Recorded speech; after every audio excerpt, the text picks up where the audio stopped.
রাজশাহীতে দখল হওয়া ফুটপাতে নেই হাঁটার উপক্রম, ফলে প্রায় ঘটছে দুর্ঘটনা। এমন বিশৃঙ্খল পরিবেশেই দিন পার করছেন নগরবাসী। বিস্তারিত জানাতে যুক্ত হচ্ছেন সেখান থেকে সহকর্মী মতিউর মর্তুজা। ফুটপাতে অবৈধ এই দখলদারি নিয়ে সংশ্লিষ্টরা কি বলছেন এবং নগরবাসীর প্রতিক্রিয়া কি এ বিষয়ে?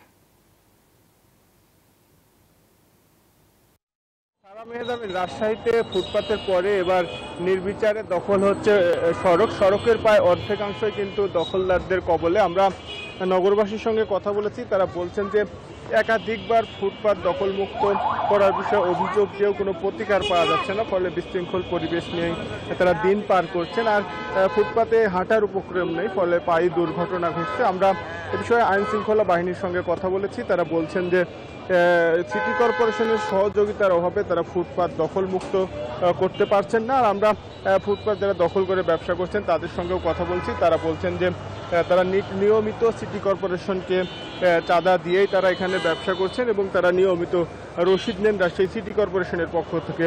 আমরা সিটি কর্পোরেশন কর্তৃপক্ষের সঙ্গে একাধিকবার যোগাযোগের চেষ্টা করেছি, তবে তারা এ বিষয়ে কথা বলতে রাজি হননি। আমরা সিটি কর্পোরেশনের প্রশাসক, সচিব সহ নির্বাহী কর্মকর্তার সঙ্গেও যোগাযোগ করেছি, তারা এই বিষয়ে কথা বলেননি। তবে নগরবাসী বলছে তারা দীর্ঘদিন থেকে অভিযোগ দিয়ে যাচ্ছেন সিটি কর্পোরেশন সহ সংশ্লিষ্ট শাখায়, তবে কোনো সদুত্তর তারা পাচ্ছেন না। একের পর এক কিন্তু সড়ক দখল হচ্ছে, সকাল থেকে কিন্তু হাঁটার উপক্রম থাকে না। আর প্রতিদিনই কিন্তু নতুন নতুন দোকান বসছে এই রাজশাহীর বিভিন্ন সড়কে এবং ফুটপাতে। আমরা এই মুহূর্তে রাজশাহী সাহেববাজার 0 পয়েন্টে রয়েছি। এর পাশাপাশি নগরীর অন্যান্য গুরুত্বপূর্ণ সড়কেও কিন্তু একই অবস্থা। নগরীর লক্ষ্মীপুর সহ বর্ণালী মোড় সহ সিএনবিতেও কিন্তু হাঁটার উপক্রম নেই, সেখানেও কিন্তু একইভাবে দখলদারিত্ব চলছে।